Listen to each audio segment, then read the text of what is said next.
We're back. Mike's back. We're setting up at the table. Guess what that means?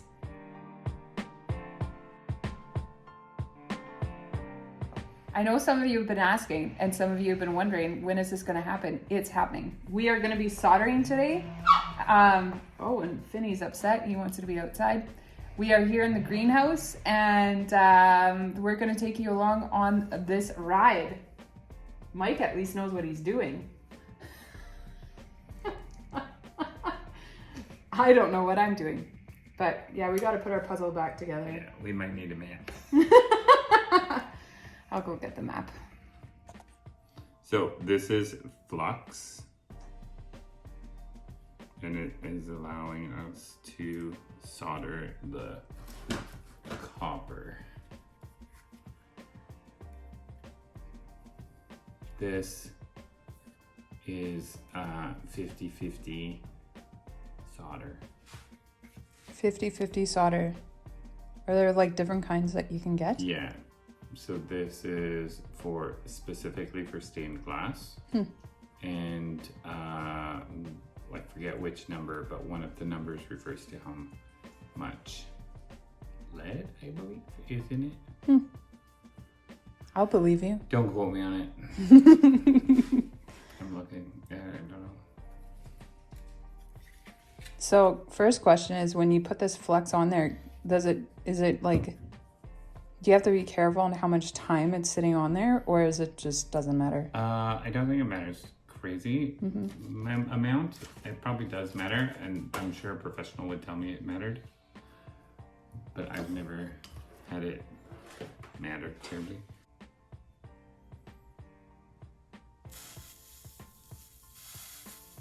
Wow, it makes a sizzling sound.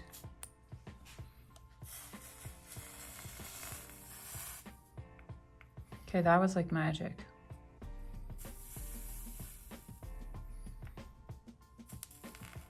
How does that just come off of? Because there's no flux on it.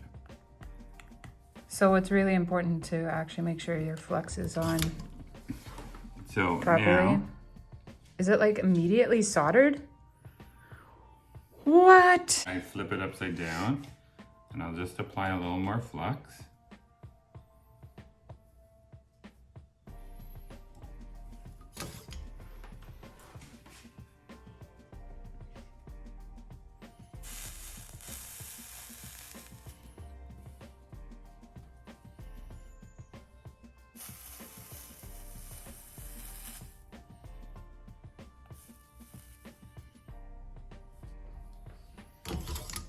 That's crazy.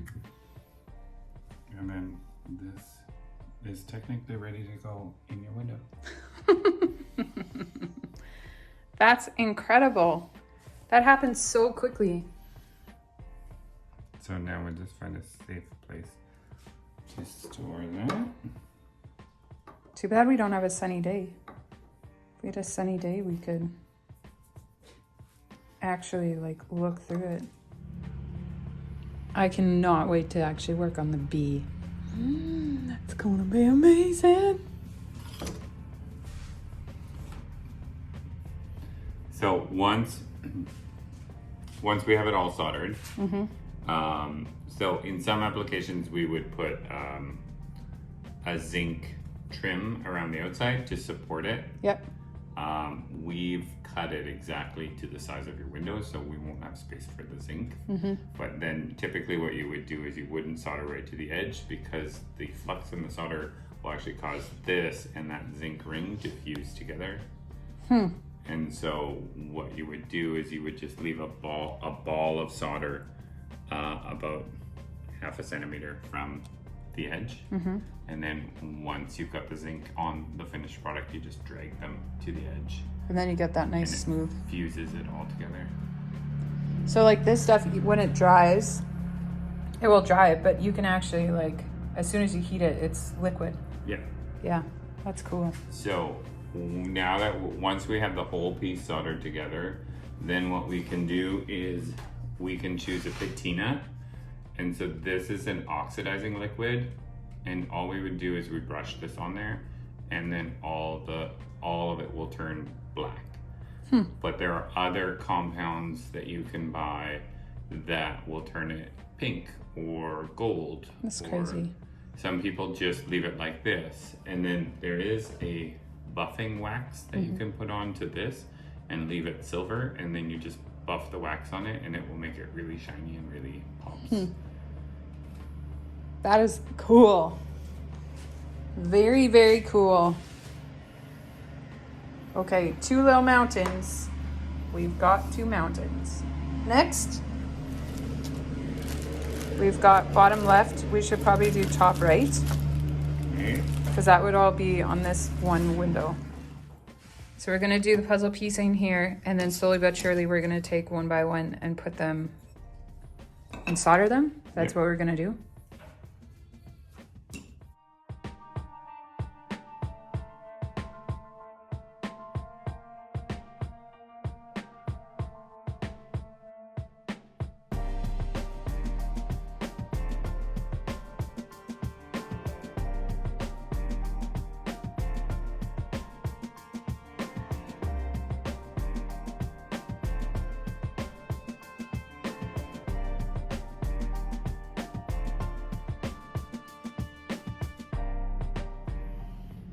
That's crazy. Yippee! Mike, I can see you through this one right here. I can see you right through there. Say something is smoking over there. Oh, it dripped a little bit on the table. And there's a dead ant right underneath it, so it looks like it just blasted the ant. Ant, did you get blasted? It's quite funny, actually.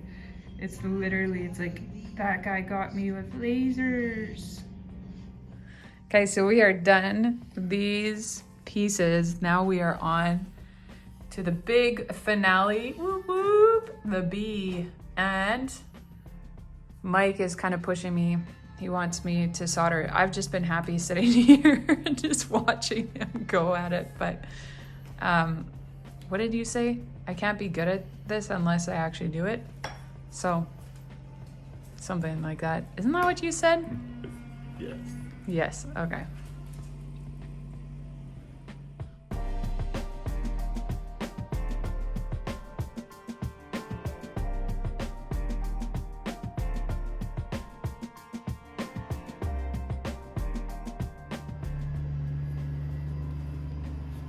There she be. The masterpiece. I don't know what's more of a masterpiece, Mike's arm or... Sorry. No, I mean it as in, I like your tattoos. So what you'll see on the soldering iron, you'll see that there's a flat edge, and sort of the center of it was where it's hot. So I normally run it at a bit of an angle, and then I touch the wire against that hot spot, and then I use the flat surface. You're getting way too close with your fingers. Why? I use the flat surface to sort of drag it along, like at this angle. You see? Yeah. Remember my cutting situation was. Yeah, I know. But I mean, if you start with some of these bigger guys, this one is fluxed. I think this is fluxed here. Okay, so then I just have to like hit right in there. Yeah, yeah. And then just move it around. It's perfect. And so when it gets a little bit thin, where you can start to see the shape of the seam, then you want to go back, and then you don't want to go right off the edge, because then you get bobbles off the edge, so and they're hard to clean up. Bad? No, you're good, because there's a crack there. Like that's good. Yeah. What I'm doing. Yeah. So what you can do is you can go back, like there's a little ball here, there's a little hump here. Those you can go back later and you can sort of tidy them up. Okay. So this you just go over it a few Yeah, times. but what you want to do is you want to sort of hold on your bobble and then move slowly, and it'll remelt the whole thing. Yeah, like that. Perfect. Okay. Am I doing this? Yeah, this one's good and this one's good.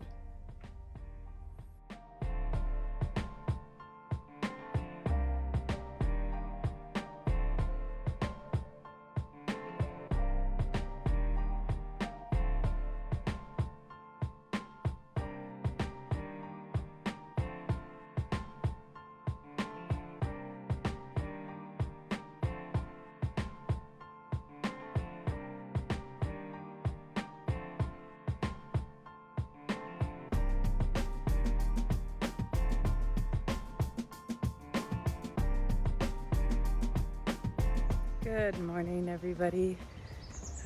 It's actually quite a few days later. It is the beginning of my rest day, and it's early in the morning. The sun is just coming up, and I've decided, while Sheldon is out biking, that I was going to come back into the greenhouse and I was going to work on the stained glass project.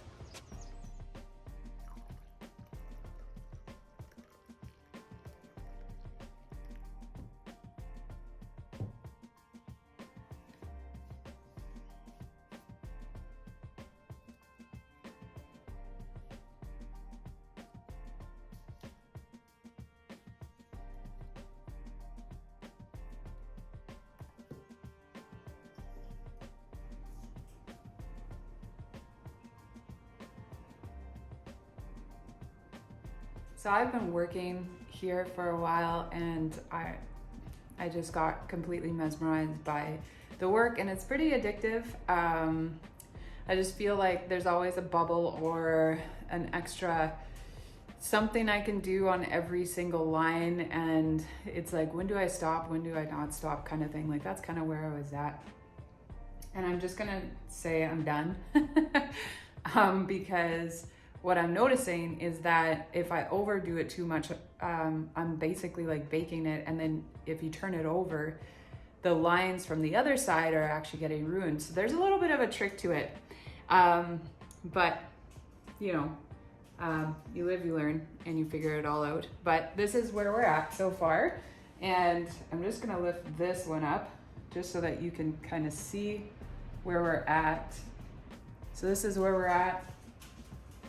So far, there's a lot of cleanup that needs to be done, and then obviously we're going to put that clear paint in here, which Mike and I haven't even started working on, but it looks fantastic. It looks exactly like I had imagined.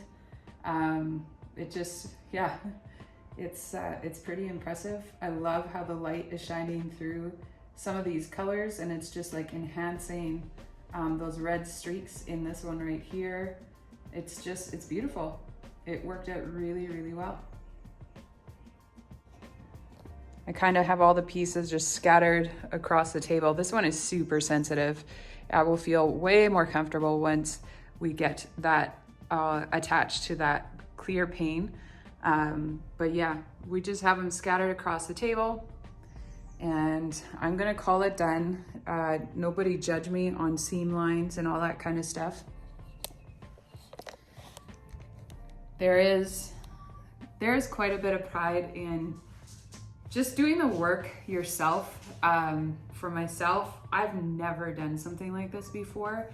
I just had my brother come alongside me and kind of show me what I needed to do, and he left it up to me. Of course, leaving the B. He did all the other pieces, and he left the B up to me to do it. And I thought I did well. I figured it out pretty quickly. But as I was thinking about this, like, you know, I'm a person that I love to do everything myself, and not, I've said this before, I've said I've grown up like that, but I think there's just such a joy in being able to create all these things for yourself in your own environment. Like, they add value to your life. They add meaning to your surroundings. And it's not just an awesome piece that I bought at a store. It's not even a handmade item I bought at a market. It's not a handmade gift that came from somebody. It's a handmade item that you made yourself, and you designed it and you made it with great purpose for the environment that you wanted to create in your space. And that is a living testimony for me. That is what I do in all areas. I never stop designing. I've been working on my final garden designs because we're going to be planting this weekend.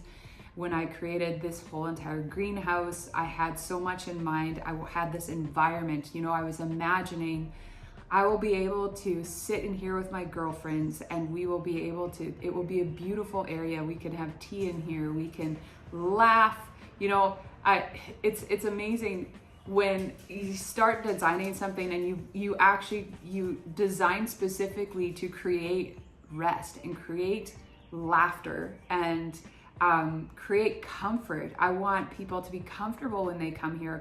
I want everybody to be welcome here. I want accessibility so that people can get in and out of this building.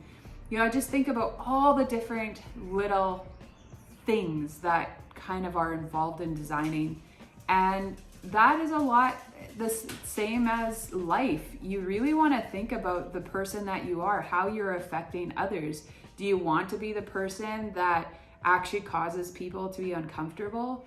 Do you want to live so outside your own means that you genuinely can't be yourself because you live with worry or regret of the amount of stuff that you've bit off, and now you're completely living outside of these safe boundaries for your life? You know, you think about those kinds of things as well, where you should think about how you want to choose to live, how you want to choose to impact people, how you want to influence others, how you want your story told. And here, Sheldon and I are right in front of you. We're sharing our story with you. And the bee on this window is representing life.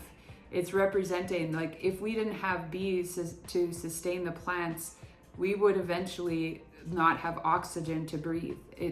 This is life sustaining, and you need to think about, purposely, you need to think about what are you doing to sustain your life and have a healthy life and a wealthy life, meaning that you have either a wealth of knowledge, you have a wealth of time, you have a wealth of energy, you have a wealth of health. It can go on and on and on. And so I was thinking about that as I was sitting here and just working on this piece. It's like, I know it's not going to be perfect. I know that people that are watching this and that are professionals, they're going to think, oh boy, you should get a better this, or you should do the lines this way, or, you know, you can give me a ton of tips. Give me a ton of tips. I am totally good with that, because this was kind of addicting. I'm already thinking of, oh, what kind of piece could I do next? And I could maybe hang it in this window in the house or something. You know, I'm bad that way. No, it's not bad. It's just I'm creative that way, and I absolutely love to create things.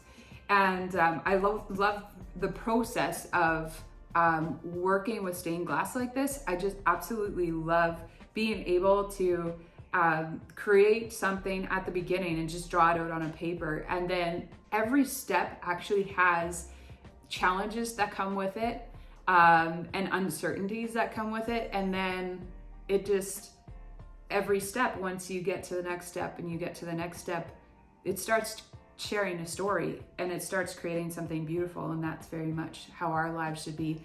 And that's how I want to encourage you to think about your life. What steps are you taking to create a beautiful life for yourself, no matter what situation you're in? And you know, I'm going to say it, that I want you to remember that you might have some limitations, but it doesn't actually mean you're limited. It still means you can create a beautiful story for yourself. It still means you can be a wonderful impact with the people that are around you.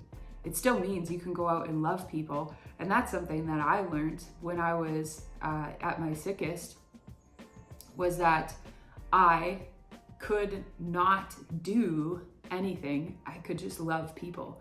And so I spent hours and hours and hours praying for people, chatting with people, and that was my life for many months until I was able to make some changes to help my health. And so I want to leave you with that. Thank you so much for joining me. I hope you have a great day.